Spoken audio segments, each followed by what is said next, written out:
Bax. Görürsünüz? Bir tərəfi setkadır. Çox yumuşaq bir şeydir. 25 manata. Ləzzətli bir şeylərdir. Diqqətlə baxın, xahiş edirəm. 25 manat olan yumuşaq parça ilə ha bax. Corabsız belə giyinsəz, babetka da lazımdır.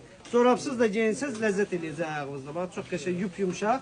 Cırıldı, dağıldı qardaş. Götür, gətir, qaytar. Qanunda 14 gündə 25 gün ərzində gətir, qaytar. Dəyiş, nə istəyirsən eləyə bilərsən. Bax, görürsünüz? Bütün markalar da var. Birebir öz saytında da girin bakın, eyni şeydir. Daha orijinaldan da yumuşaqdır. İndi orijinal giyinən adamlar biləcək mən nə demək istəyirəm.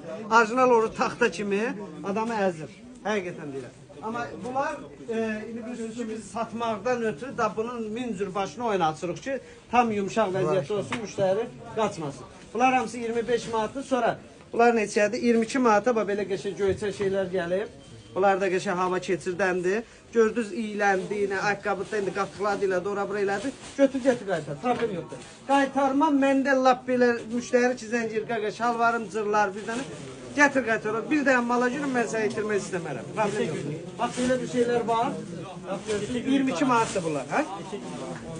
14 gün qanundadır, məndə 25-30 gündür. Problem yoxdur. Əlində kimi %100 çatan 70-80 manatlıq çatanlar ise bizde 35 ve 40 manatdır.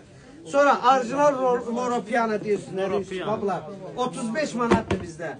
Orijinal değil ha. Orijinalı öz saytında, bu orijinal brandin özünde 1500 dolardan başlayır. Ama bu ölçüde 70'e 80'da satılan mallarda 35 manat.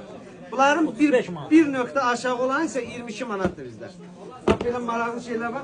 Bütün renkleri, krasovkalardan bolluktur, şalvarlardan bolluktur. Hamısı bizde bol. Bəli, bolluktur. Sırf kişi mağazasıdır. Ev yox, hanımdan məsləhət alıb, gəlib nəsə alışveriş eləyə bilərsiniz. Amma burada ancaq kişilər üçün. Nə istəsiniz bizdə bol. Bəli. Gəlmək lazımdır əsas.